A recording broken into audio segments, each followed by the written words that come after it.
পৃথিবীতে দুটি মানুষ খুবই অসহায়, রূপ ছাড়া নারী, টাকা ছাড়া পুরুষ।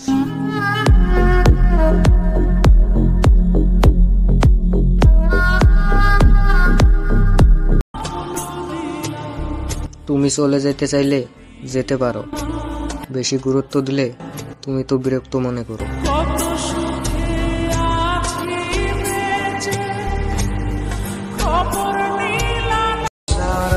মেয়েরা ছোট থাকতে পুতুলকে মানুষ বানিয়ে খেলতো, আর এখন বড় হয়ে মানুষকে পুতুল বানিয়ে খেলে।